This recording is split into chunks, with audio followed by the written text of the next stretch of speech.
social media handles at EABC Jumuiya.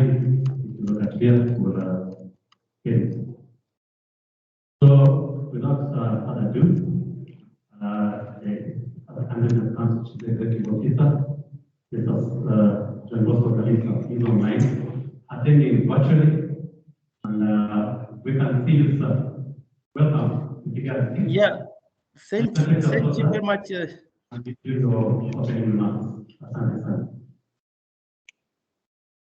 Yeah, thank you very much.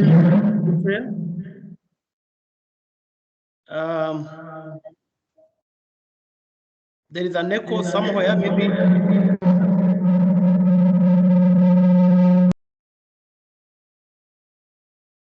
Okay, thank you very much, Geoffrey. I want first of all to acknowledge and appreciate the presence of the Director General from the Ministry of Trade and Investment, Mr. Tone Kajangwe, our board member, Mr.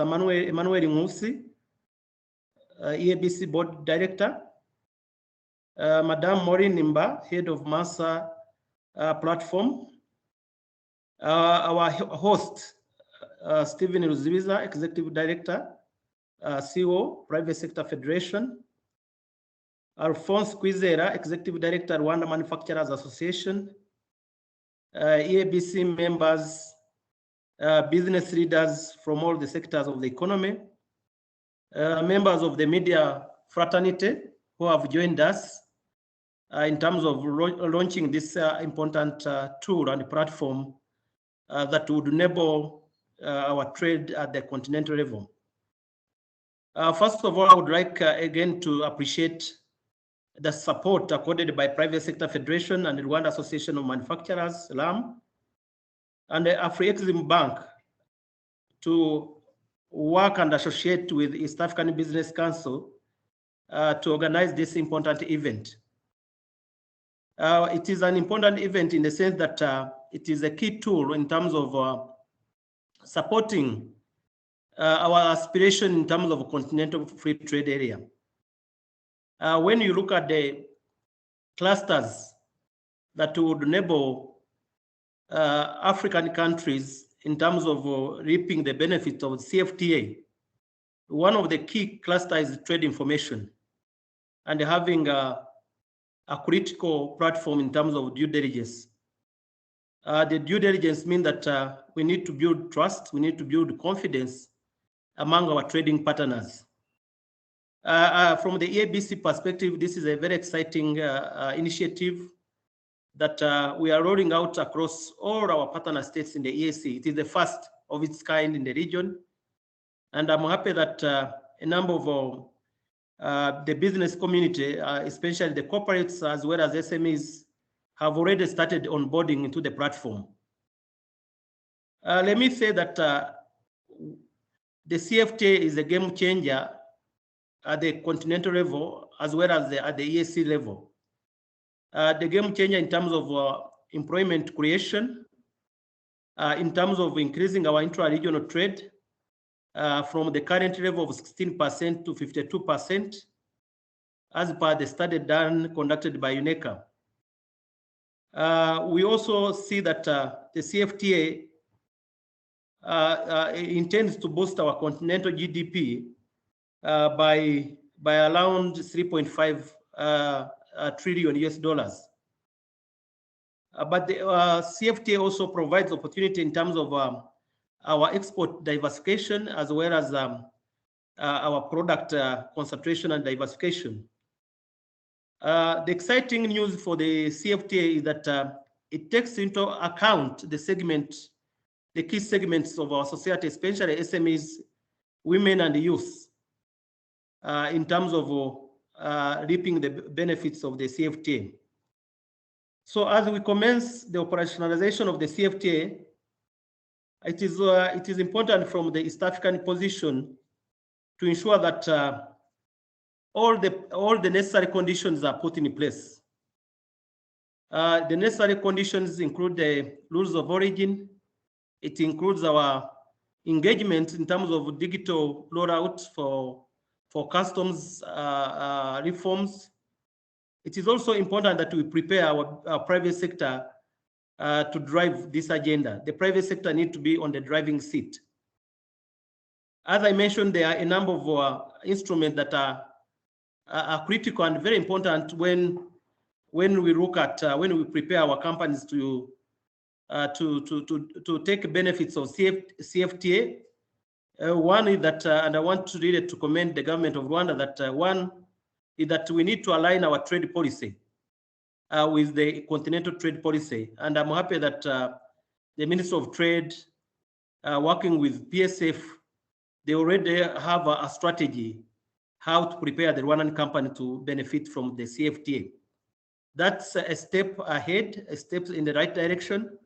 And I want to thank the PSF for that, and also the Minister of Trade. Allow me also to recognize the presence of Clementine Mukeka from the Ministry of Foreign Affairs and International Cooperation.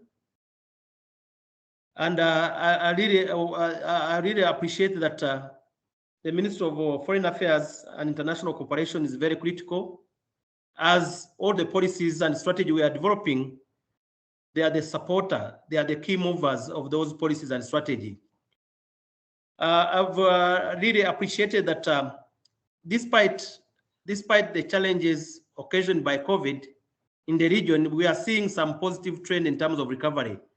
Again, I want to applaud and appreciate the commitment by the government of Republic of Rwanda in terms of putting in place financial instruments. I was in Kigali last week, and I had a discussion with the Minister of Finance and Economic Planning. What is exciting is that the government is putting forward around 300 million US dollars to support the SMEs in terms of rejuvenating from the devastating impact of COVID. I think this is a commendable efforts by government in terms of supporting the private sector to drive the growth as well as to drive the recovery. I wanted also to put on record that the MANSA due diligence is a critical platform to address issues related to information asymmetries. It is a platform to de-risk our business from the external perception that Africa is ready for business and for trade and investment. It is very exciting and rewarding to see that the region, despite the effects of COVID, ESC partner states, of course, supported by our vibrant and dynamic private sector, we are still the fastest growing region in the continent. So we need really to continue and drive that momentum and excitement. As it is highlighted recently that out of 6 partner states in the EAC, 5 partner states have already ratified the instrument for the CFTA. That demonstrates the political will, the political commitment and engagement that our leaders are very supportive in terms of driving the CFTA agenda. So the private sector needs really to take a leading role in terms of deriving the benefits that the CFTA is providing. Let me, as I conclude, let me say that there are 2 important observational important aspects that we need to take into account when we are preparing our private sector to reap the benefits of CFTA. One is that we need to have a strong and robust export strategy in place. And I'm happy Rwanda already has a very robust and strong export strategy. And one of the components under that export strategy is trade information. How do we support our trade? And I know the government has developed a robust trade portal where you can have the information. So MANSA really will be linking up with the current existing trade portal in terms of sharing vital trade information to all companies that are doing business across the region and at a continental level. The second important aspect that is very critical if we are to reap the benefit of CFTA is the issue of market entry strategy. We need to have a clear market entry strategy. What are we exporting under CFTA? So the issues related to rules of origin, issues related to customs cooperation, issues related to standards are very pertinent. And lastly is the issue of scale and the scope in terms of production. How do we support our farms to diversify from traditional exports to value addition? So we need to add value to some of our products that we are exporting. And I'm happy from the statistics I'm seeing around that Rwanda already has a very high concentration in terms of product as well as in terms of diversification. So I want to commend efforts by the government and also the private sector in terms of taking the leading role in terms of the CFTA, and also taking a leading role in terms of sensitizing the private sector. 2 weeks back, UNECA and the ABC had a session in Kigali where we raised awareness in terms of opportunities and challenges related to CFTA. I'm happy that we are organizing this session, and we continue to organize a series of other sensitization and awareness session related to CFTA and other matters pertaining to regional integration. So with those few remarks, I want to wish and thank you and wish you a fruitful deliberation as you engage with our brother and sister from Mansa, Maureen, Fahad, and the other team that are with you in Kigali. I would have wished to be in Kigali, but I had an urgent engagement in Arusha. But again, I'm happy that I'm able to join this session. So have a blessed evening. God bless you. Thank you very much. Have a good evening.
you unmute him.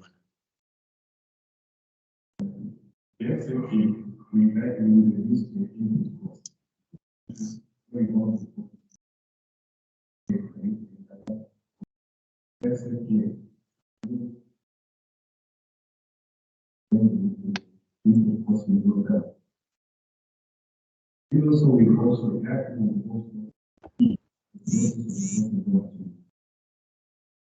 which we also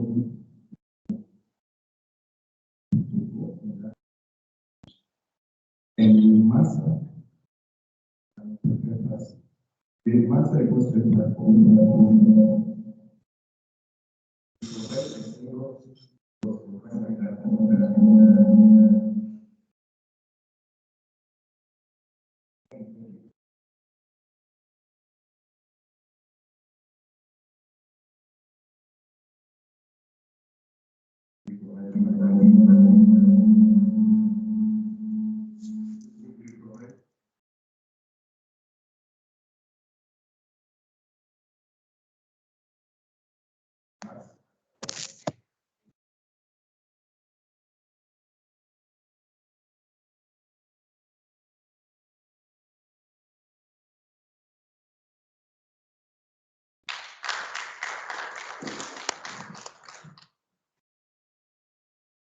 Thank you very much.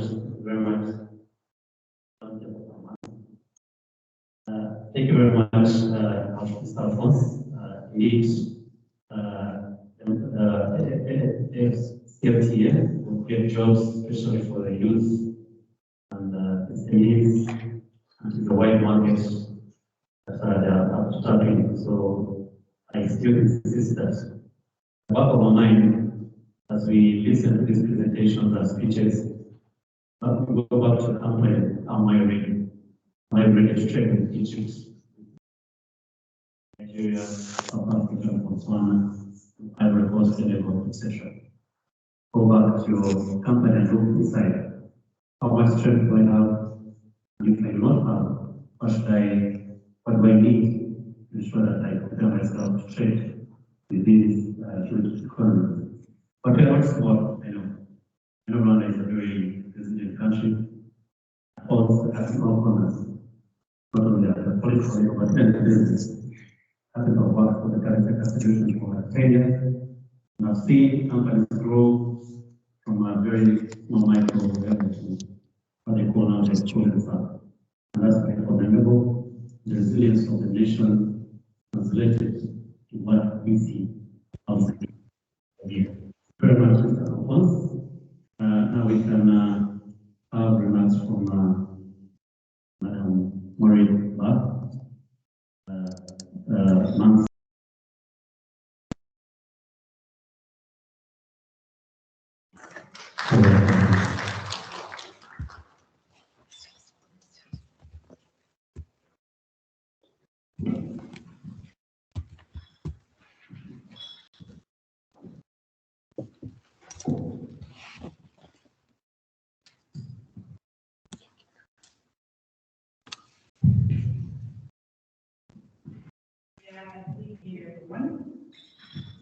May I recognize the President of the Permanent Secretary,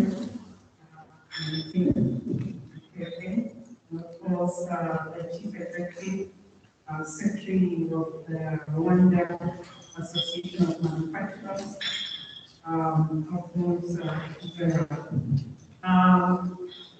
distinguished ladies and gentlemen.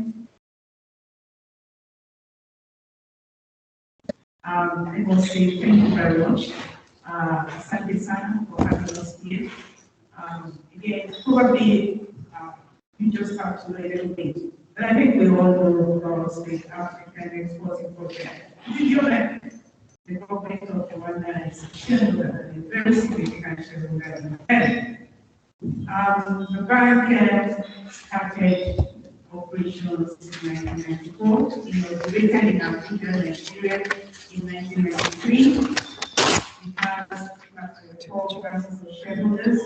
We have the Class A, which has the governments of Africa. And of course, those governments are represented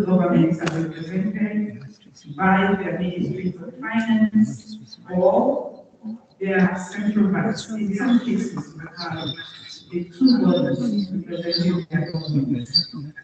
We have the Class B shareholders.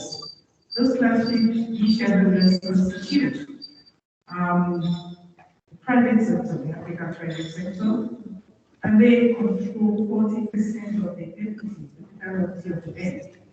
They are mainly commercial banks, corporate entities, and I mean corporate entities, those that will expense, chronic and subscribe to the bank. Investors nation holders will also have the regional bodies, like the African Development Bank, African Reinsurance, and others. The Class C are the non-African financial institutions, and they control 55% of the total equity of the bank. These Class C shareholders are leading the financial institutions and all the regional bodies in non-African countries. They are like the Export-Import Bank of China, Export-Import Bank of India, HSBC, Citibank, Standard Chartered Banks. All these banks here, they all constitute a Class C shareholder of the bank, and they hold 25% of the assets. We have the Class D. These are bodies or individuals whose shares are held in Mauritius Stock Exchange. Our board constitutes 12-man board. Class A holds 4 board seats, Class B holds 4 board seats, Class C holds 2 board seats. And then we have 2 independent directors. President of the bank chairs the board. I must say, we started with a 750 million equity shareholders funds. Today, we stick to between 1 billion left, with shareholders funds sticking to 3.4 billion. So you can see your bank has grown over the years. We are rated by 3 agencies. We have the Fitch and Moody, and of course the TCF. Then I must say a big thank you again for having us here, and on behalf of the President of the bank and Board of Directors and Management of Staff, I say thank you for having us here again. The President has extended his greetings to all of us here and the government of Rwanda for hosting this important initiative. Thank you, Sana. Our bank has actually developed 5 strategic plans since its inception, and we are at the 5th strategic plan, almost at the end. That 5th strategic plan is called Impact 2021, Africa Transformed. And while the bank was actually defining the pillars of that 5th strategic plan, they took into consideration what are the challenges we are having as a continent in terms of trade. Because the bank was established with a mandate, and that mandate was to promote, expand, and support intra-African trade, particularly exports from Africa. And I'm happy when the Chief Executive of RAP was talking about value addition. Also, the EABC Chief Executive alluded to the fact that we export a lot of raw materials, and how can we start adding value? And with the after coming into force, that will facilitate the global trade. Now coming to the point of the 5th strategic plan of the bank, which is at the end here because it's ending this year, and it's taking on the 6th strategic plan for 2022. This 5th strategic plan talks to key 4 pillars. Like I said, the bank while defining that strategic plan took into consideration the challenges we are as a continent we are facing. The first pillar talks to intra-African trade. You will agree with me that trade amongst ourselves is very, very low. When you talk about intra-African trade in Africa, it talks about 16 to 17%. For us, if you go to global developed countries, it constitutes 60 to 70% of domestic trade. And of course, we looked at it, and given that the bank has given that mandate to go and expand and fund intra-African trade, the bank sees it as one of its key challenges. And again, with the AfCFTA coming into force, we see that happening, that we will start trading amongst ourselves. When you go around our continent, you will see a lot of goods, a lot of raw materials.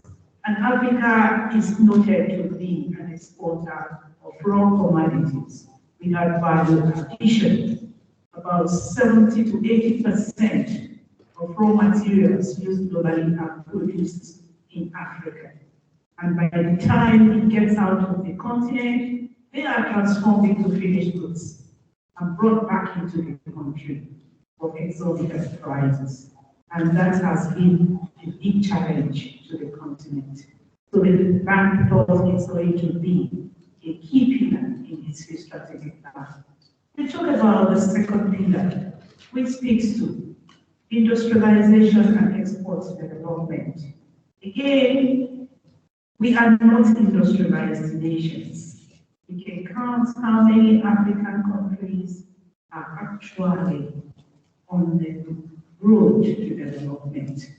And when we talk about export development, whereby we add value to the produce, and I'm happy the Executive Secretary also mentioned that we will start encouraging our producers to start adding value to what we produce in Africa, so that by the time the goods get out of the continent, we will earn more revenue for our countries. And the bank has actually taken that lead and has been working with different African countries in that regard, seeing how we can transform our raw materials into finished goods and semi-finished goods. One of those initiatives was the Cocoa Initiative, which we dubbed AfriCoin, African Cocoa Initiative.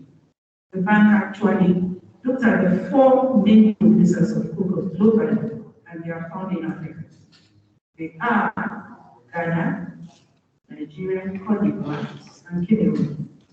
And by the time the bank started discussing with the different, both private and public sector, because we need the private sector to be able to actually move any economy. And after following our several discussions, we were able to assist the government and the private sector in Ghana. We have the Plot Enterprises. It's an entity, private sector, that now transforms cocoa into finished goods. You have chocolates, biscuits, cocoa drinks, and the rest of it. The same thing we in Cote d'Ivoire assisted the government of Cote d'Ivoire to put up a factory, which we call South Cacao, and they transform also workers transforming cocoa into different cocoa products. Then we in Nigeria, we have the multi-trace, and we are replicating that. And we actually, as a bank, go through the other African countries, look at their comparative advantages, and then discuss with the government and the private sector, how do you think the bank can intervene so that we will start adding value to what we produce in our country. And that speaks to the second pillar. The third pillar speaks to trade finance leadership. We all experienced what happened to us, particularly in recent times, 2015, whereby we saw the departure of non-African financial institutions from our continent.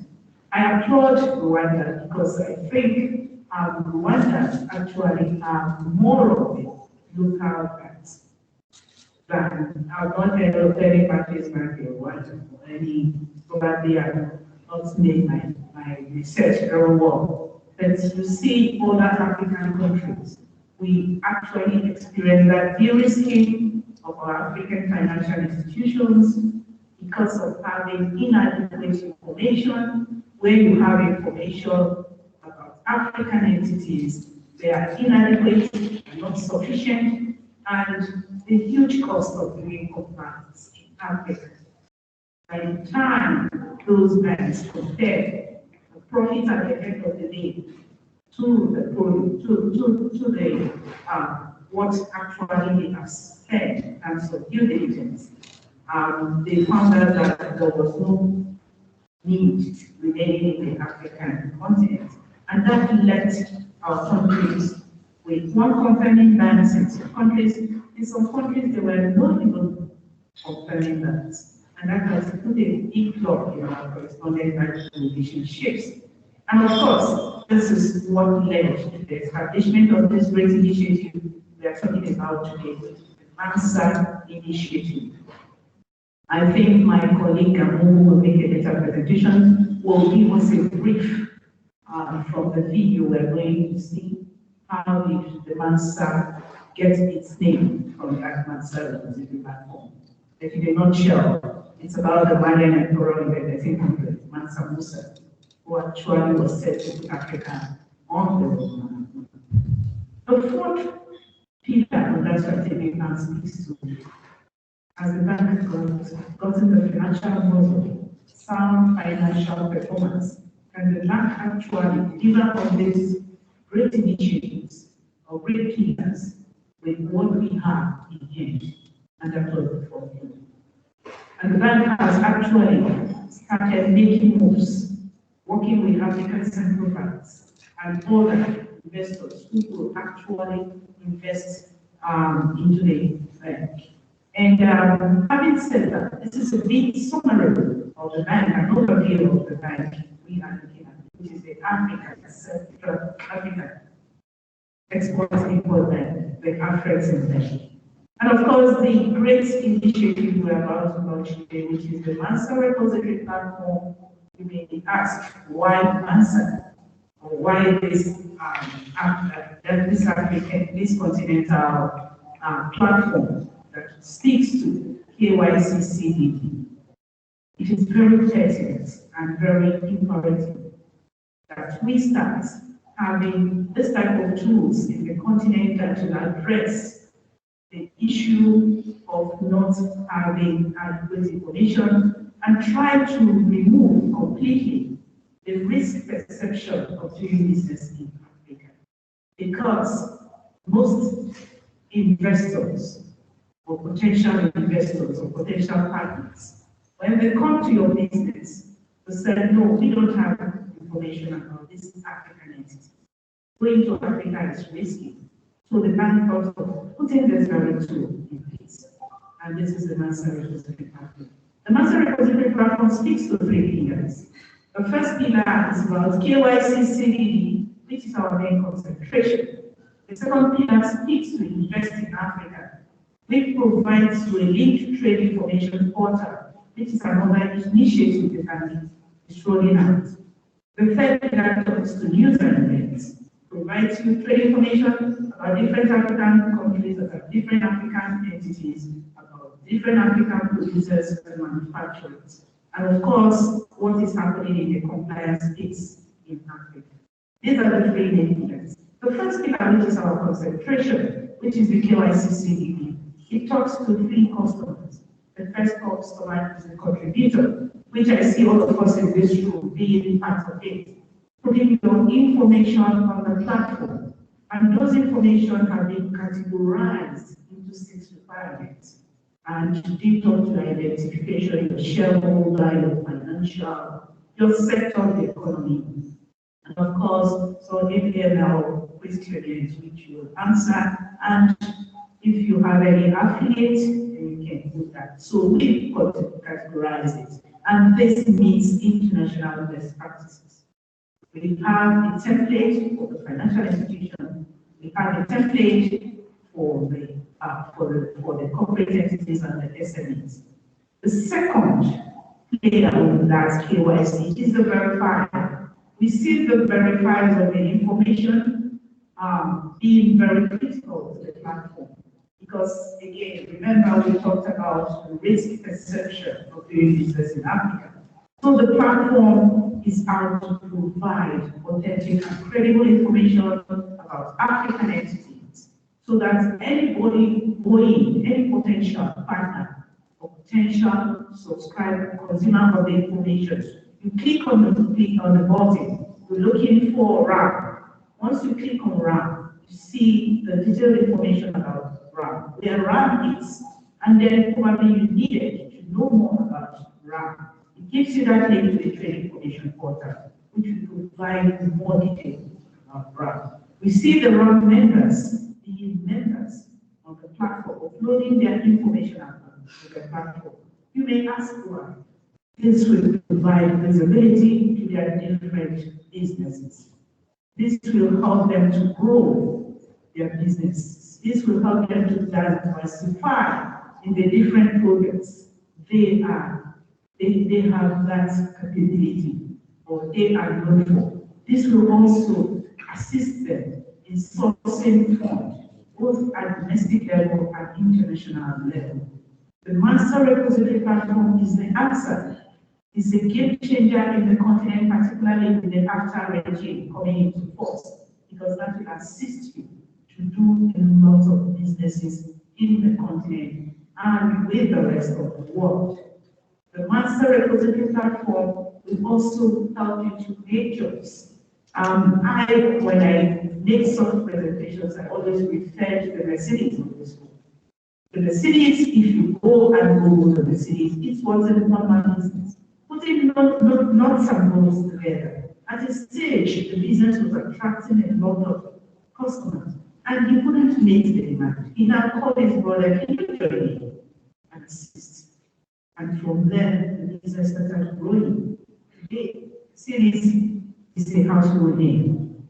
The same thing I tried to dramatize it. I said, assuming you are a cobbler in the street, maker of bad souls, you have a customer today, you repair the shoes, tomorrow another customer comes, or that same customer comes, oh, this sole is eating up. Is there any way? You say, oh, okay, I can get it. From there, you start manufacturing the leather, the soles of the shoe. From manufacturing the soles of the shoe, you graduate to actually building the laces of the shoes. And then you say, I need more money to expand.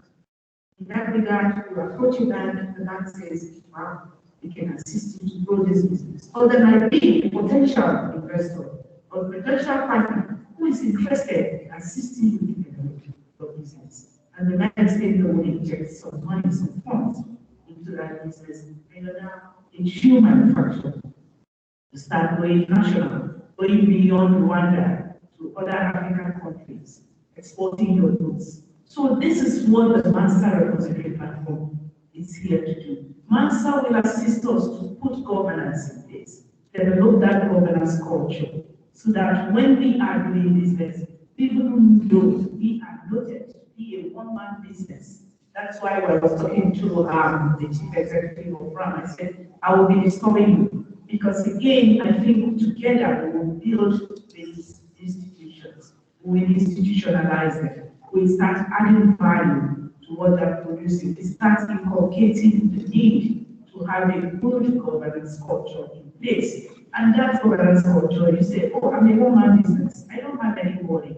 And you say, no, your wife or your sister or your brother or your children are there. Try to establish a board. And by the time you have that, you are the chairman of the board, you are the ultimate beneficiary because you brought the fund to do the business. The next thing you talk about, okay, can we get an independent director? You go out there, speak to a friend or to anybody who is interested in your business, even the potential investors who are subscribing to the Master platform, who can start actually engaging. We have some investors who are actually on the platform and they want us to have a column on the platform just for investors, so that any entity that is interested in accessing funds can approach it and they can start engaging with the entity. So these are actually the benefits, some of the benefits The bank is rolling out what we call the Pan-African Payment and Settlement System, which I believe we are all aware of. And that Pan-African Payment and Settlement System speaks to you actually transacting business in your own currency with another African country, irrespective of what business sector of the business you are in. You can always transact your business in your own local currency. And that tool will be rolled out, I think, in a couple of weeks or months. I think it's weeks, because they're almost there. So we also have the FEDA, Fund for Export Development in Africa. They inject funds into startups. It's a subsidiary of the bank also. And they actually go to businesses that are having issues in raising funds. I'm happy to say that today, the government of Rwanda is hosting that particular subsidiary. And they've actually gotten an office. The government has given them an office. They saw the chief executive already working with the Rwanda entities to start putting everything in place, furniture and the rest of it. So I believe by the 2022 first quarter, they will be fully established in Rwanda. And you can see that the Rwanda government also is putting a lot of weight in the continent and actually accepted. I was talking when we visited the ROP, Government for Address the Development. When we visited it, I was telling them in 2016, we were here to talk about this master repository platform, and they, as a bank, actually sponsored some of the events we have. And the governor of the Central Bank of Rwanda was actually launched the initiative and the annual customer diligence and governance forum. So we have been working a lot with the government of Rwanda, and I must say that today the bank has actually doing a lot with the help of the government. So the Master Repository platform, which is that KYC platform, the third player is the verifier. What I mean by the verifier here is that entity or regulator that verifies the information put by a member of RAM on the platform.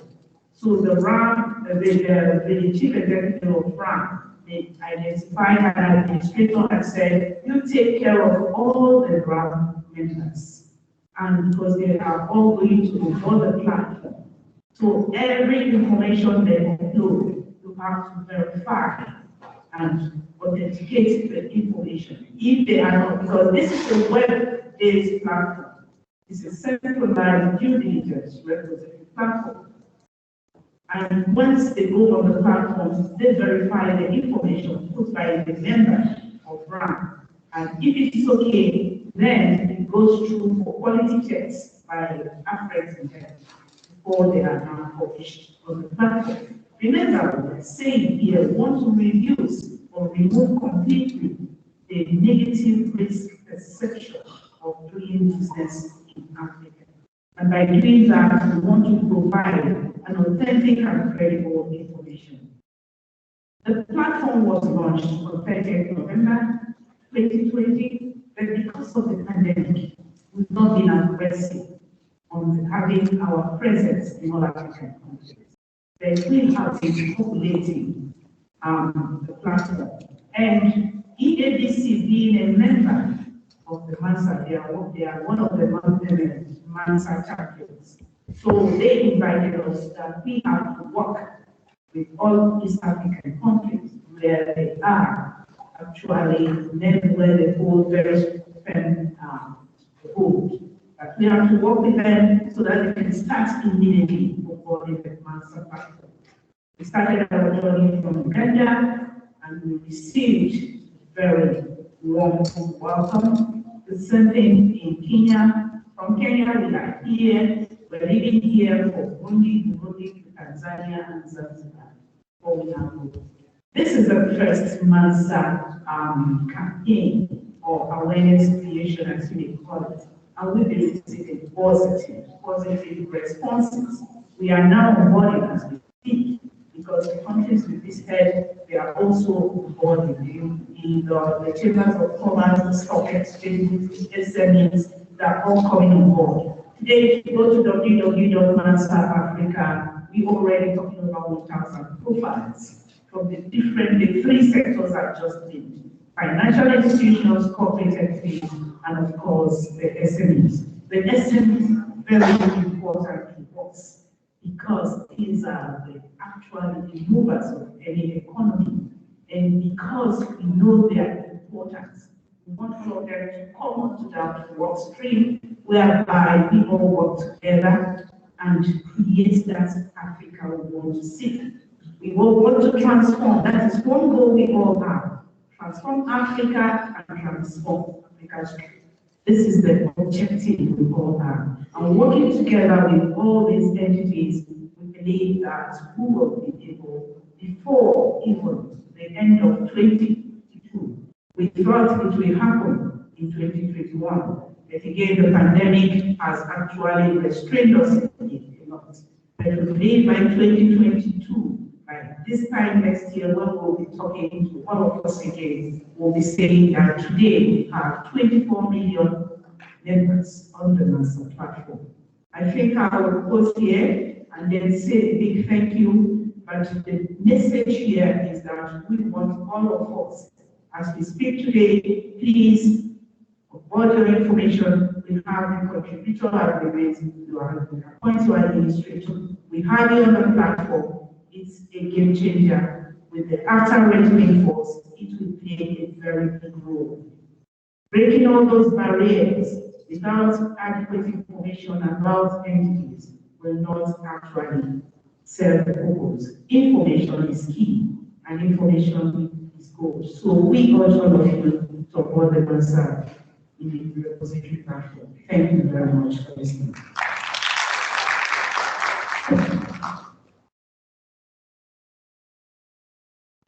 Thank you very much, Madam Marie. As you were talking and delivering your keynote, I've seen everyone nodding their heads, meaning you still have a lot of questions to answer. I would read body language, I would see a lot of questions. And I also call upon those that have questions, please note them down. And also those that are attending virtually, please send them to the chat. We shall address them here. Please feel free to send in your inputs or questions or whatever insights you want to share in today's discussion. Thank you very much. I would not want to actually go back but say, but one most important thing that I noted is your contribution to Ghana in the private sector, people in Cocoa. Amongst participants, I see people who are textile and garments, people on iron and steel, people on cement, etc. I think they want to buy people such how are you helping, how do you help the cocoa producers in Kenya, how people in the textile and garments and cement and iron benefit from such a product. It's just a food for thought, and I hope before they leave, they'll get in touch with you for further discussion. Thank you very much. I want to recognize if you have a representative from PSF Rwanda. Is anyone from PSF Rwanda here? Okay. I think Celeste is not there. Is Madame Laurence from Unicom already here? Not yet. Madame Laurence around? Okay, please. You represent Madame Laurence from Unicom. I think she was representing Tony, the DG. Okay, if you're not where it's fine, I will have remarks from the guest of honor, the Permanent Secretary, Ministry of Foreign Affairs and International Cooperation, Madam Clementi Mukesha.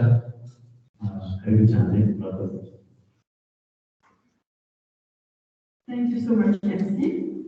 I must it's very hard to speak after Ms. Maureen. She has said it all. I think you gave us extremely impactful and insightful remarks. Dear EBC CEO, Mr. Kalisa Online, dear Ms. Maureen, the head of Mansaf Business, dear Alphonse Wizera from the Rwanda Manufacturing Association here, its members, business. So good afternoon, good evening, Veneza. It is a great pleasure to be here with you today on behalf of the Minister of Foreign Affairs, Dr. Vincent Biruta, who was not able to join us tonight as he's traveling. But I want to really thank and congratulate AfCFTA, the Public Sector Federation, Rwanda Association Manufacturers, and the DABC for really partnering to roll out this important event. I think you have all said that tonight it's a major milestone for us to really support the cross-border trade. I know that less than 2 months ago, when AfCFTA signed the MOU with DABC, it was only 2 months ago, and I must say I'm very impressed with the speed and commitment on all sides to really make this a reality. Regional integration, we cannot say it all the time, but it's a top priority for the government of Rwanda, and it's a key component of our foreign policy. The government of Rwanda is really keen to support and promote access to markets and opportunities. I really want to congratulate again the ABC team for all the effort you have been putting in place in terms of enhancing the private sector, led the regional integration agenda. We all know that the private sector, you are the engine of regional integration. So maybe there's not another component that is dear to my heart. It's the participation of women in trade. You did mention it, Maureen, and I think it is online as well. And I witness that tonight we have kind of gender parity in the room. So I'm now confident that women are making strides in the private sector, and I said well done for that. So I will not go through the whole AfCFTA advantage. We have a session on needs and to learn on the lesson learned, and I'm also looking forward to learn more on the platform how it works. But there is one key statistic that really struck to me. I heard that from various research on the British development, the due diligence on an entity, it costs an average of 30% of the administration costs. When you spend 30% of your administrative costs in diligence, it's quite alarming. And I'm here very happy to hear that the Master platform will help to the risk and to reduce those costs, the transaction costs. And the government of Rwanda will continue to provide all the necessary facilitation to the Rwandan private sector as you prepare yourself for taking part in the global trading ecosystem. So with those few remarks, I wish to thank again the DABC team for having extended the invitation to us. And on behalf of the government of Rwanda, I can officially appreciate this important engagement. I therefore declare this meeting officially open, and I thank you so much.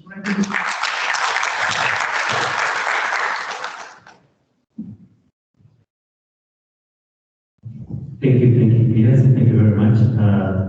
I like the fact that you brought to attention that we actually have gender balanced participation.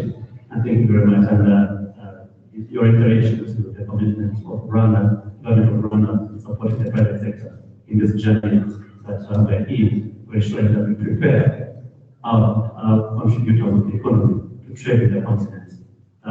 Indeed, we recognize the efforts the government is doing in facilitating trade in this country, and I think other regional partners are picking a lot from this country and from the effort, madam. So another round of applause to the peers for official. Thank you very much. So the next on the agenda is a presentation. Is it ready? You could just give it, and I'll double as a presenter of this PowerPoint presentation. This is AfCFTA market opportunities in the region, but specifically for Rwanda now. What do we expect? What are the opportunities in the AfCFTA area? Strategically, I want to present before the master repository platform team because it is going to enhance whatever I presented before.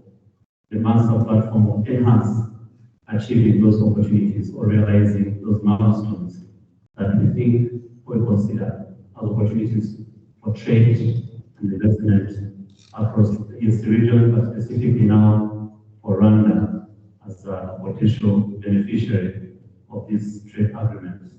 Is it ready yet? The PA team? And I'll be brief because I really wanted to have give more time to the master team. Because today, I think previously we had the same presentation to a few of you, so probably not have. I think it's not this one. The EADC presentation. The EADC presentation. The financial forum is verified that they have. I still call upon you, please put down your comments, put down your insights. I call upon people attending virtually also contribute. Whenever you want to, let us know. We have a team that is gathering those insights from the chat. Don't hesitate to ensure that we pick your contributions tonight. And we're mindful of the fact that we need to ensure that time we are not against any COVID-19 protocol, so make sure that we end on time. We can have that presentation and run through it as fast as possible.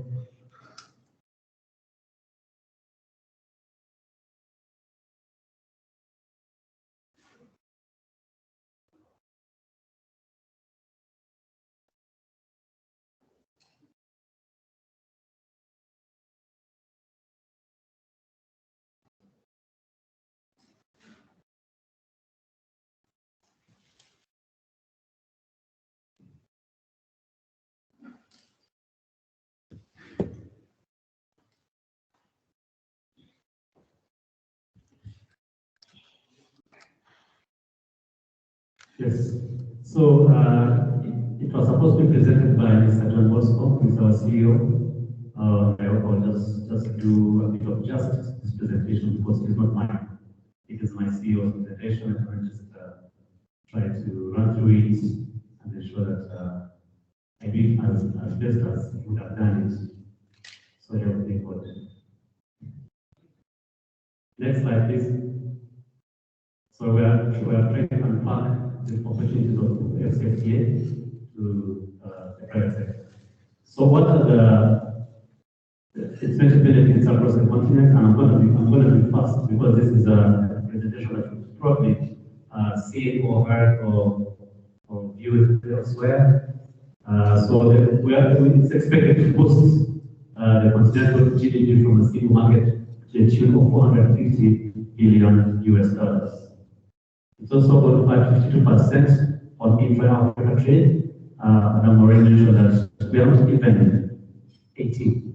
We are just between 15 and 17. Can you imagine how old is the continent, African continent? Do you remember after the partition, the Supreme partition? And we can only make 15%. What a shame. While other regions, EU, I think, is on 68%. But either way, we're well there.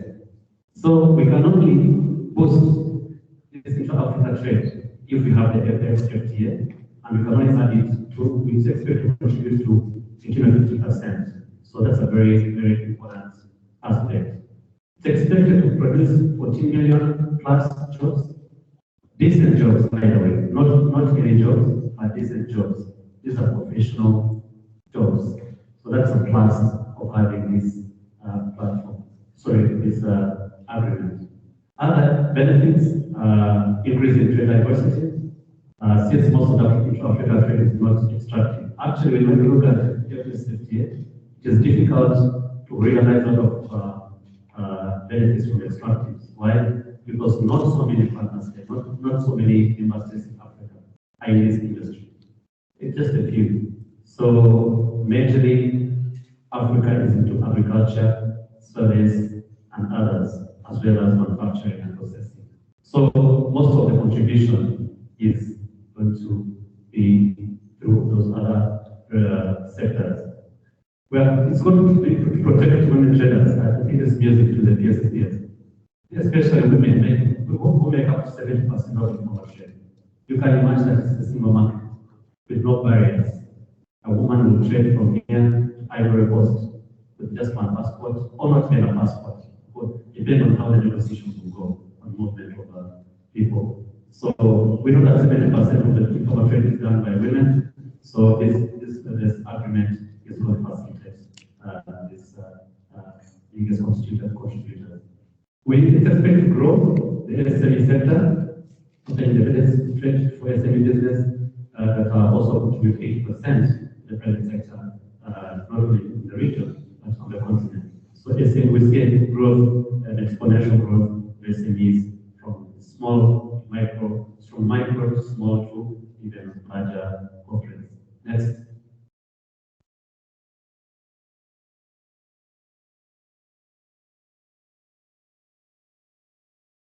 Can you go to the next slide, please? Okay, thank you very much. So opportunities of the AfCFTA for the private sector, or I just mentioned, generating new jobs, the working age population in East Africa is expected to increase by 8.6 million individuals annually between 2015 and 2030. The implementation of the AfCFTA could lead to an additional 2 million jobs for East African region. So this is very important. Reason why there will be growth, the previous slide of SMEs, growth in informal traders, and the contribution to intra-African trade. So this is very important. The agreement is going to produce those new jobs. Of course, we're looking at growth of key regional value chains. We majorly look at textile. Just an example, Kenya. It exports around 500 million US dollars of textile exports, or worth of exports per year. So you can imagine. And also other ESC partners, including this country. And this is one of the value chains that ESC transformation policy has put forward as a priority.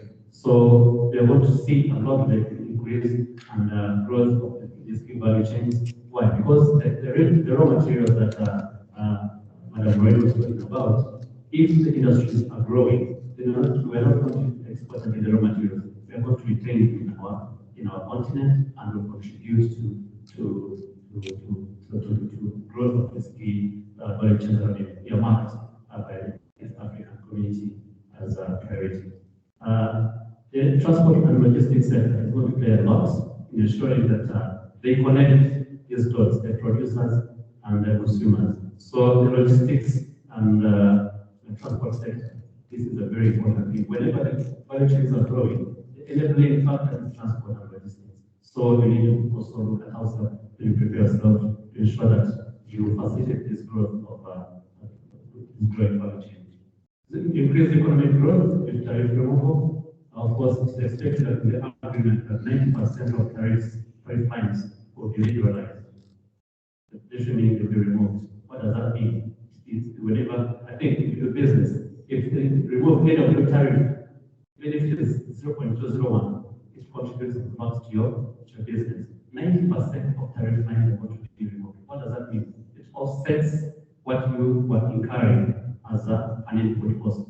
So it's very important, and it's a benefit to actually startups and growing industries. Of course, it's going to foster industrialization, and that's what I think one of the products the bank has. One of the strategies I think really is important. So together with the bank, we are going to, an agreement is going to foster the implementation of this agreement is going to foster industrialization. Of course, the SME will be able to supply in larger regional corporates and exporters. Next slide, please. So now in East Africa, what are those that are going to be boosted? So opportunities for the private sector in East Africa.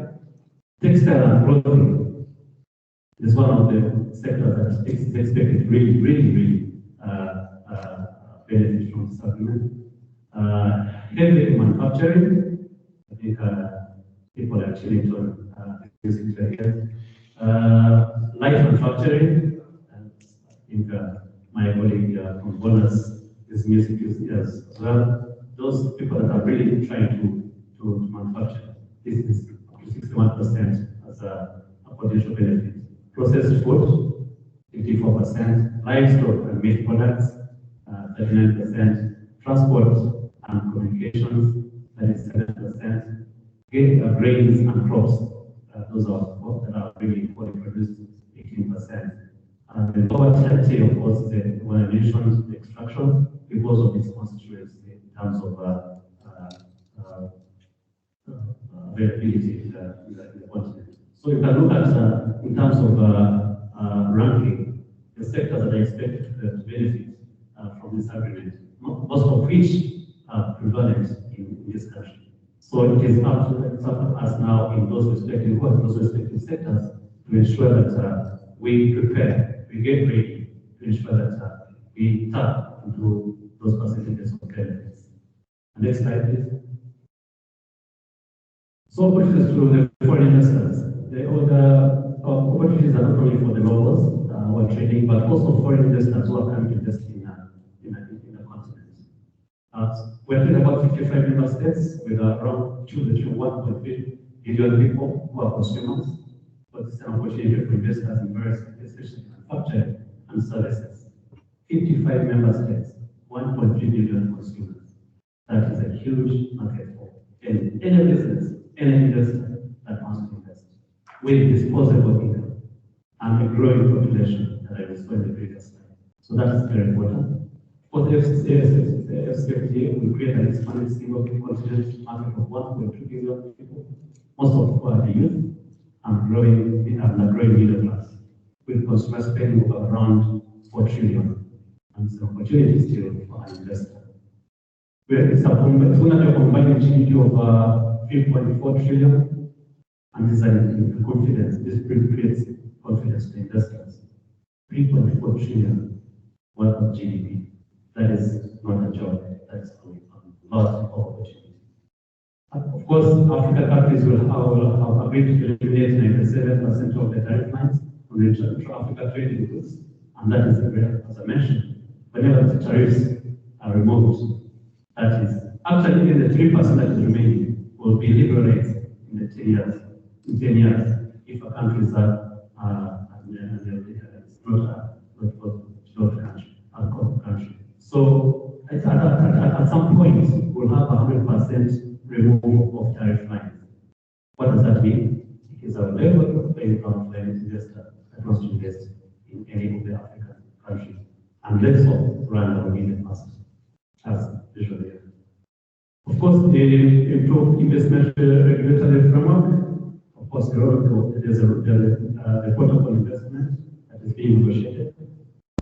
This will address barriers to investment in Africa and reduce time and cost of investment in terms of approvals, in terms of enhancing transparency, enhancing efficiency, and promotion of investment related cooperation and coordination across our continent.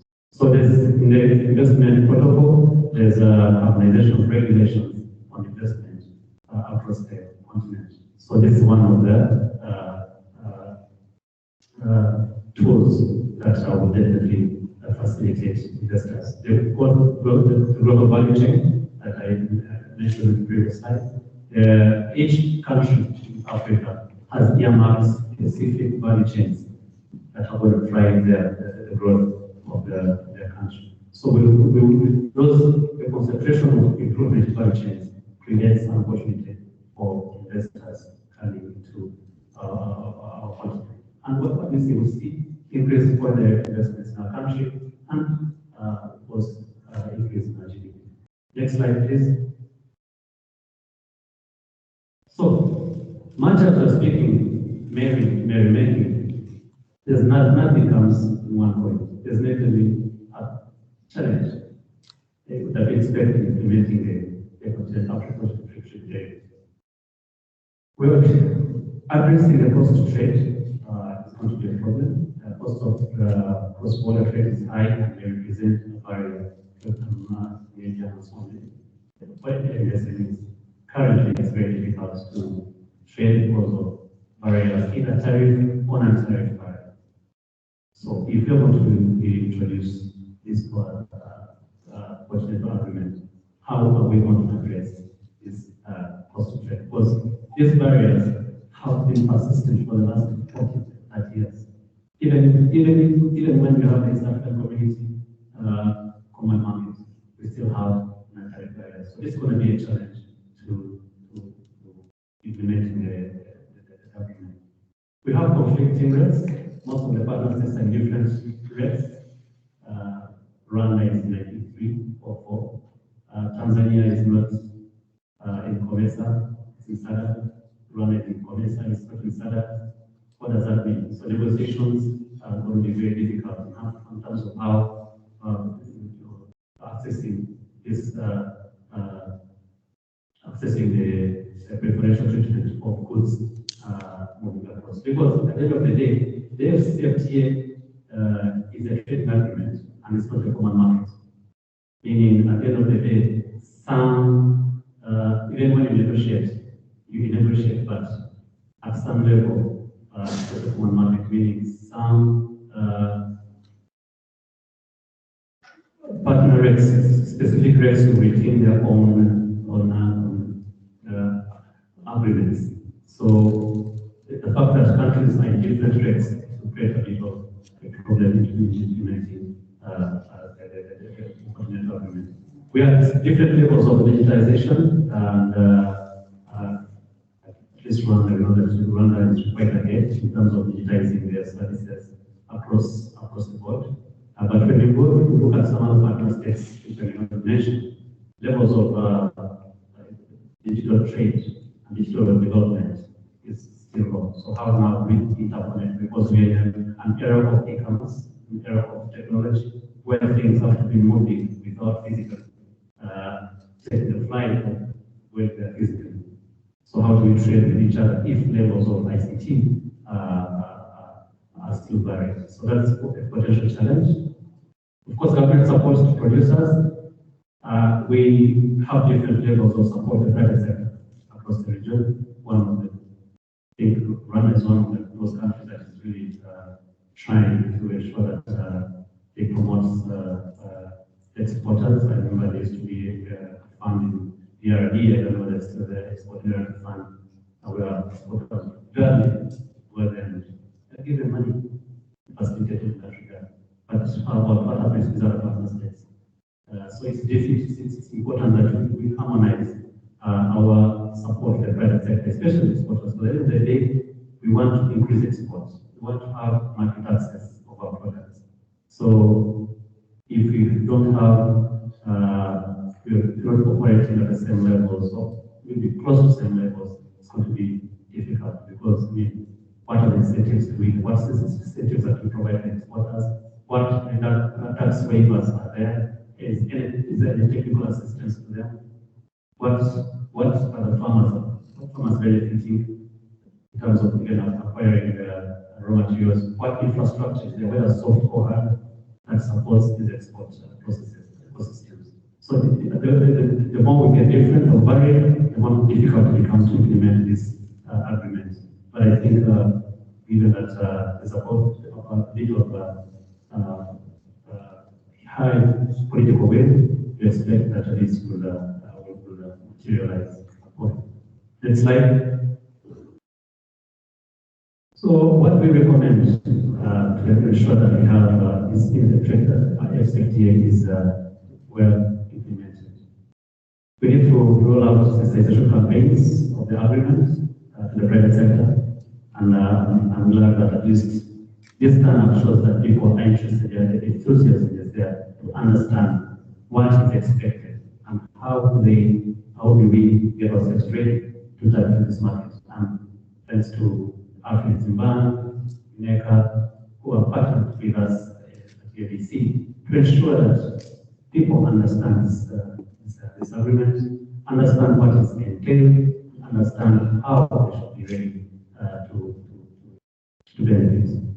Of course, with fast track, the negotiation will be fast tracked. We don't want to have negotiations that are quite lacking, and people forget what is embedded in the negotiations. But most importantly, we need the private sector. This message to the policymakers, ministries of trade and AfCFTA, who are also in charge of us at the regional level. If you could involve the private sector as much as possible, because I know that most of the negotiators come from the Ministry of Trade and other line ministries, and sometimes in some countries where you go to, you will never see a private sector member in the negotiation table. And at least here DC, we are trying to ensure that we negotiate with the EU. The meeting in Accra 2 weeks ago, or 3 weeks ago, and we recommended that the private sector should be at the table of negotiations, which was actually approved by the EU Commission. So it is a plus, but nationally it is important that we involve the private sector in the negotiations. It is only then that they will understand the benefits. So the umbrella bodies like the PSFs and RAB are very important in this negotiation rounds. Of course, we need to ensure a helpful commitment and strong political will. Without the political will, nothing can move, because at the end of the day, it is the governments that negotiate. So it is important the countries have the political will. And this, we applaud the government of Rwanda that has really tried to ensure that the AfCFTA is bought by at least all the partner states.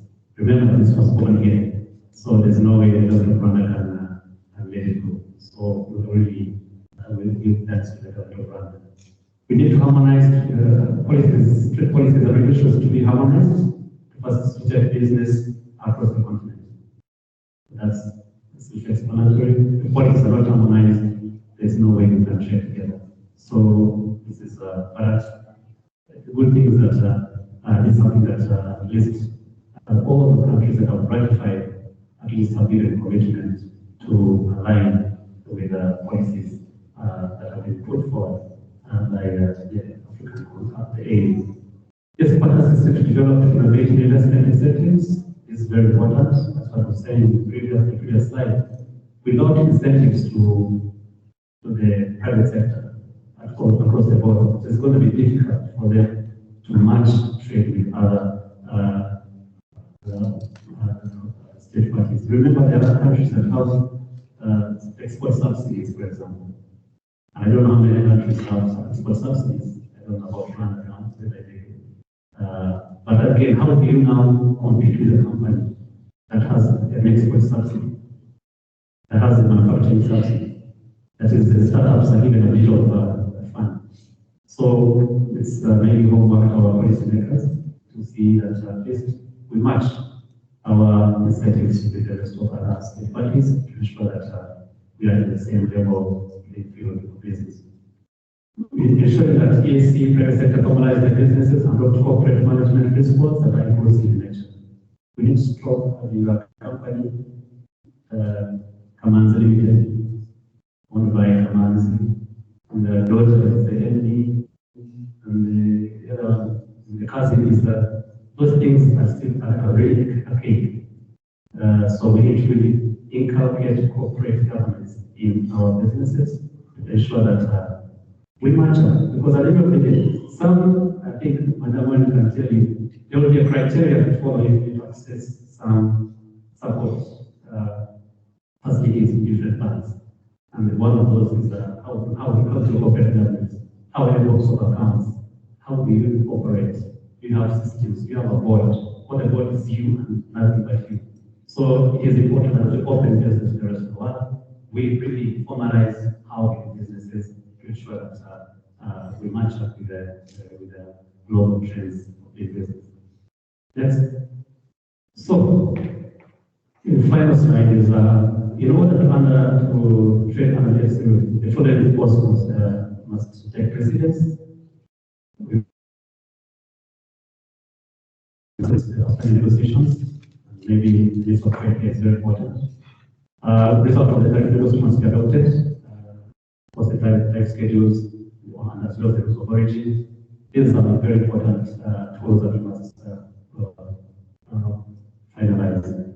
Domestic laws and procedures in place should be in place to ensure that we update our tariff books, because the tariff books are going to be aligned with other tariff books across the region. So it is important that collection of revenue taking part in this to ensure that the tariff books of Rwanda are finalized and also aligned with the rest of the customs unions. Propagation of government currency and examination, that's of course important. Only farmers in third parties to enjoy group preferences.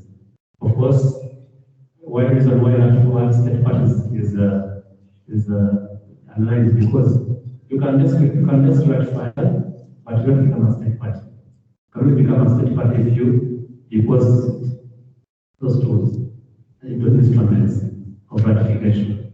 So until all the partner states, for you to benefit as a company is when your country is a full state party to the AfCFTA. So, but Rwanda has already deposited. So Rwanda private sector has no excuse whatsoever not to benefit because the government has done almost whatever they can. They have, I think, up to 73% of the tariff lines. Rwanda has already removed, already reported the aid. It's already a state party. What else has the government done? So it's up to us at the private sector to take advantage of the efforts of the local governments that have done. What another thing is, just is an FTA. It's a free trade area and it's not a customs union.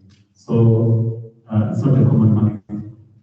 It's just a trade area, meaning the EAC will remain as EAC. SADC will not be removed. ECOWAS will not be removed. They will remain, but they will just align and become a free trade area. So don't expect that if you are EAC, operating in EAC, you operate under the same customs union in the entire Africa. No, it's rates operating under a free trade area, the defined protocols. So, because we will thank you, and if there's any question, we're here to respond. Otherwise, asante sana.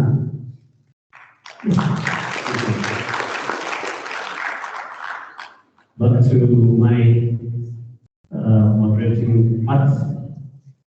Next is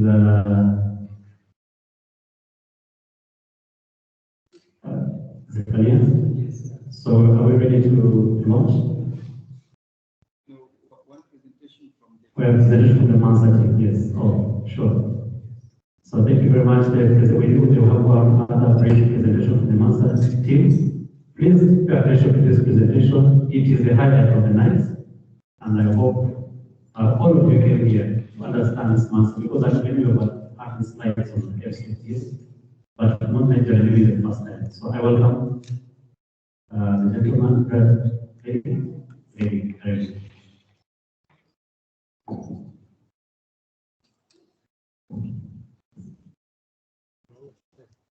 Thank you, Geoffrey, and good evening to everyone.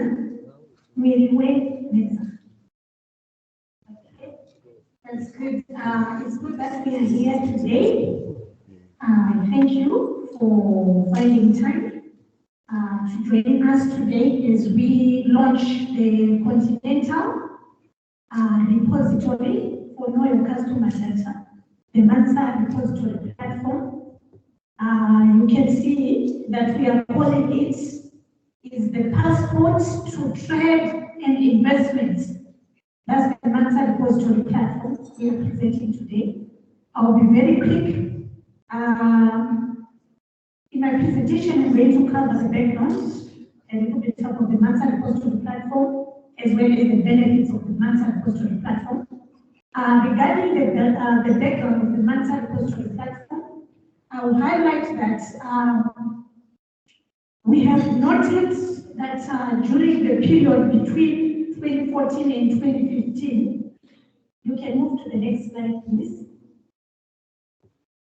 The next slide, please. the reasons why we had to come up with the Mansard Apostolic platform.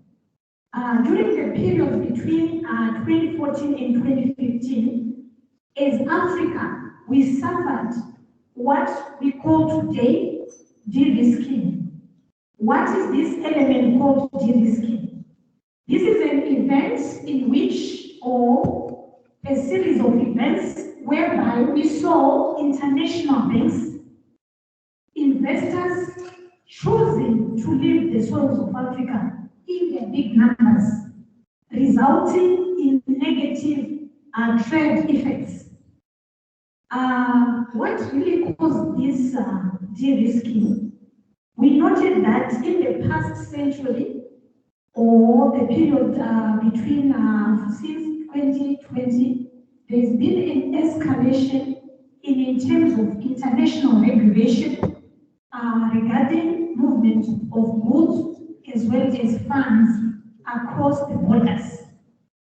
And in this increase in regulation, it resulted in high cost of compliance for these international banks as well as correspondent banks and investors. So high regulations mean that there is need for you as an entity or as a bank to increase your levels of compliance. So these international banks, their argument was that the cost of complying with the new regulations was very high compared to the benefits that they were deriving from Africa.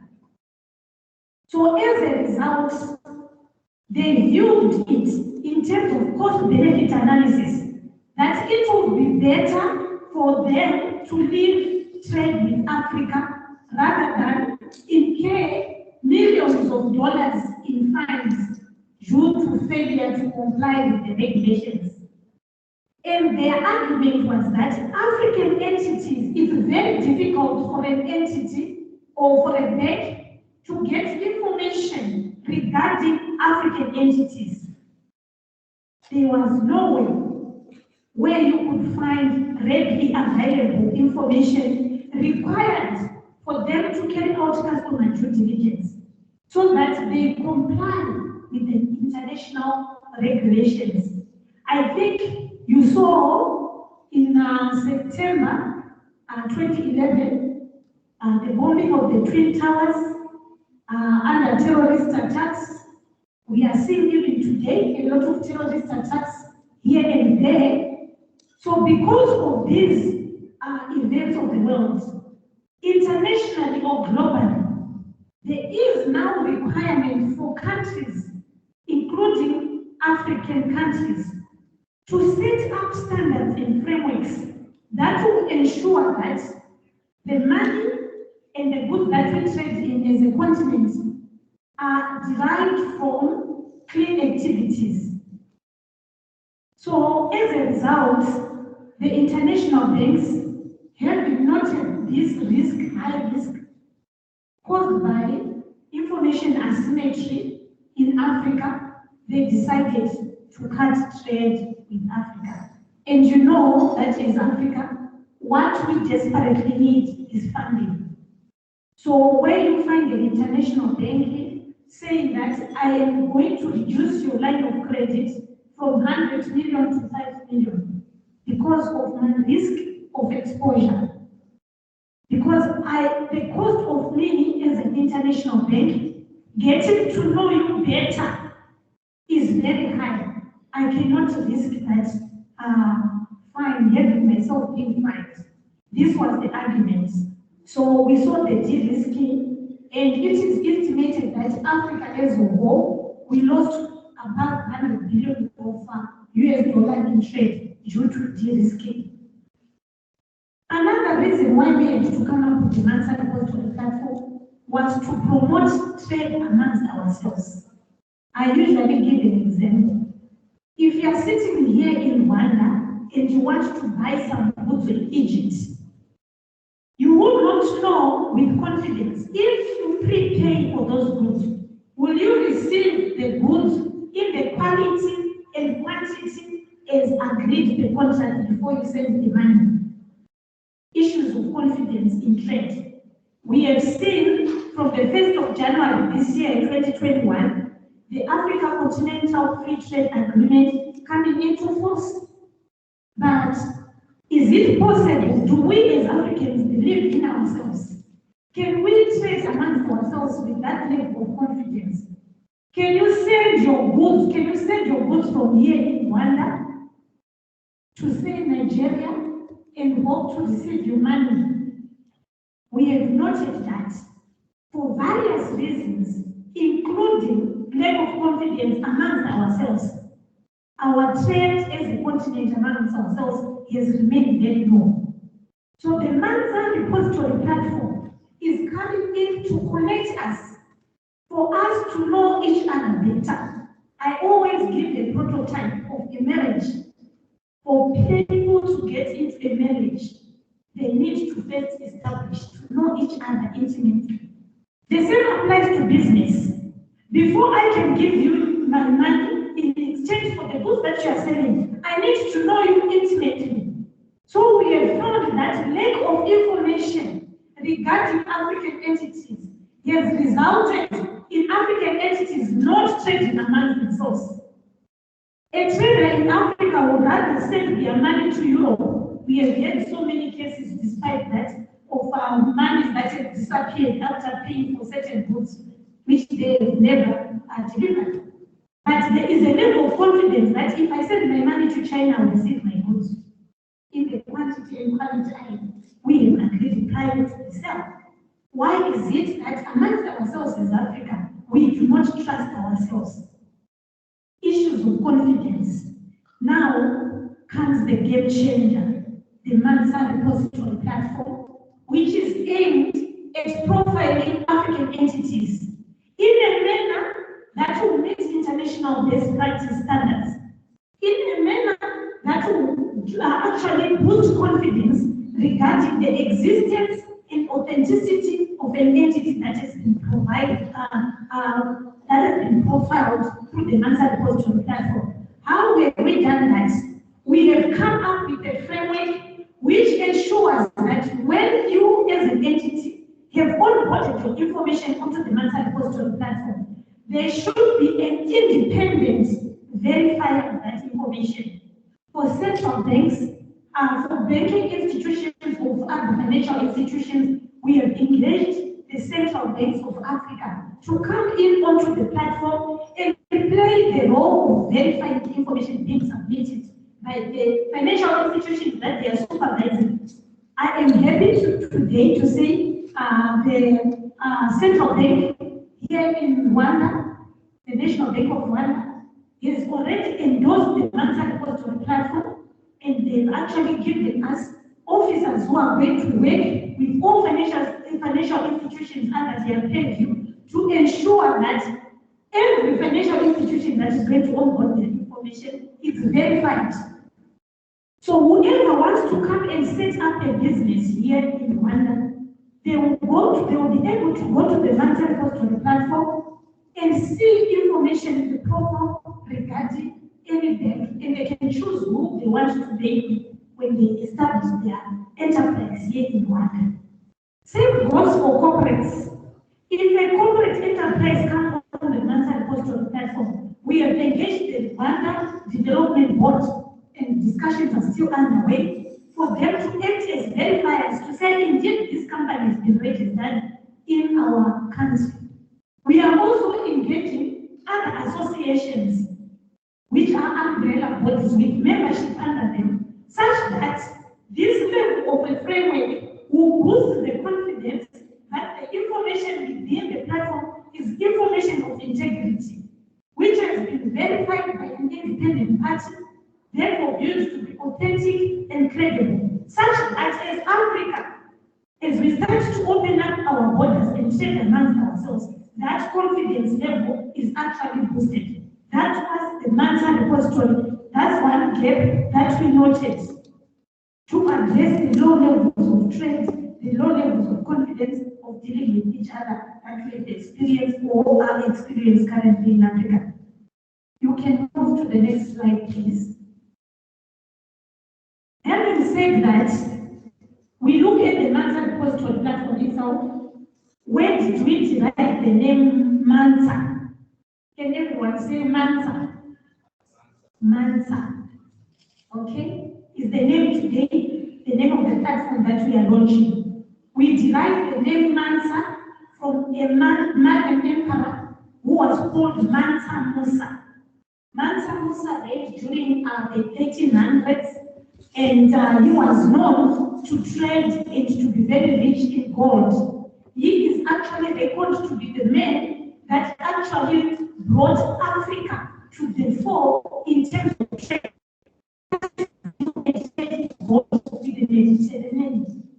Right? So Mansa Musa, even today, as you read the history, they actually say there has not been a man on the face of earth who is rich as was Mansa Musa, even for Bill Gates. Which means this Mansa Musa was very rich. So why have we artistically called the platform Mansa? It's because today we reckon that information is the new gold. Once you have information, you have the gold. You are rich. A person with information, when they act upon that information wisely, you become so rich. We believe that the Mansa Repository platform will bring visibility to the entities in Africa, thereby allowing them to be on an equal footing in terms of trade with the rest of the world. Amongst ourselves, as we embrace the Mansa Repository platform, put our profiles on the Mansa Repository platform, we will be able to open up new markets for our products. I think riches will come to Africa from other African countries and from the rest of the world through the Mansa Repository platform as entities start to widen up their options in terms of trade. We can move to the next slide. The platform itself, how do we onboard? Basically, the principle governing the Mansa Repository platform is that you onboard the platform on a voluntary basis. So every entity that you see on the platform, they willingly come onto the platform. Today, we are over 1,000 profiles. It has not been easy to onboard these profiles in this pandemic, having to engage entities virtually. I'm glad and I congratulate you today for agreeing to come here physically. Because in the past 2 years, we have been locked down and been engaging using virtual platforms. Even the platform itself, we operationally launched it on the 30th of November 2020, and we did that virtually. So entities that are on the Mansa Repository platform do voluntarily come onto the platform, and these entities, we have not left anyone behind. It covers financial institutions, corporations, small to medium enterprises of great stature and of small stature. Some will ask, how do you define the small to medium enterprises? We do not give a definite definition of a small to medium enterprises, but we are saying, as long as you are a business that has been registered and operating in the source of Africa, you qualify to be on the Mansa Repository platform. You qualify to have that visibility. So the Mansa Repository platform is not left anyone behind. We are all included and we are all being called upon to onboard the Mansa Repository platform. Like I explained, when you put your information on the platform, it will be verified by an independent party. The system then channels your profile to AfCFTA. We are the operators of the platform. What we do, because we are not on the ground, what we do is what we call quality checks, quality assurance, to ensure that the information that has been verified, submitted, verified, is meeting the ordinary standard for a company that is registered, for example, in Rwanda. After doing our quality checks, we make information available to subscribers. Who are our subscribers? Yourself can be a subscriber. Suppose that in the opening up of the borders, you want to go and set up an enterprise in Zambia, and you want to see which entities, suppose in banking, can you engage with in Zambia? Who are the travel agencies in Zambia? Who are the real estate companies in Zambia? You can go onto the Mansa Repository platform as a subscriber and be able to explore all those companies and view their profiles and contact them so that you get a smooth setting in that particular country. So the monthly repository platform is available for all the 54 countries of Africa. I'm sure you get that AfCFTA has been endorsed by 51 out of the 54 countries of Africa, which means the initiatives that we are actually pioneering as AfCFTA, or we are running with, are coming out of the mandate that you've given the bank to promote trade amongst ourselves. So subscribers can be yourselves. So today I also invite you, after you onboarded your profile, go on to subscribe so that you test how the platform feels. Can you move on to the next slide? The platform has got 3 key pillars. The first pillar is the one that we are talking about, which is the customer due diligence pillar, know your customer. There is also a pillar called Invest in Africa. Under the Invest in Africa pillar, we profile the investment climate for all the 54 countries. We show you the GDP, socio-economic conditions of that particular country. We also have got links to the investment agencies in the various countries. We also have got a link to one of our AfCFTA portals called the Trade Information Portal. I will talk a little bit more about the Trade Information Portal towards my last slides. Then the third pillar is called news and events. Under this pillar, we have got traffic around publications regarding news you can advertise on that particular space. Those are the 3 pillars of functionalities of the Mansa repository platform. You can move to the next slide. Who are our stakeholders? As I have said earlier, we have not left anybody behind. Small and great, we all have got a space on the Mansa repository platform. And how do we do this? We have come up with 3 different templates. One template for financial institutions, which is actually designed to fit the regulatory requirements for financial institutions. We have got another one for big corporates, listed companies, well-established companies. They've got their own set. And we have got a third template for small to medium enterprises, recognizing the capabilities of each and every one of the 3 categories of the entities in our African economies. We know that in Africa, 80% or more of our businesses are small to medium enterprises. And we have noted that these small to medium enterprises have got a short life. They don't have longevity. Why? Because by their nature, they're a one-man run business or a family-owned business. And upon the demise of the co-founders, the business is also extinguished from the face of the earth. So why is it that our entities that we have in Africa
Thank you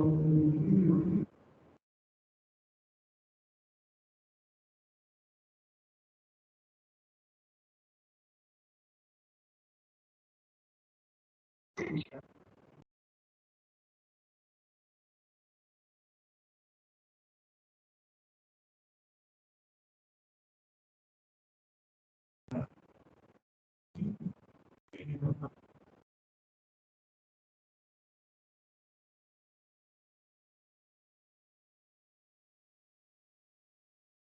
Thank you very much. A round of applause to Madam Lawyer.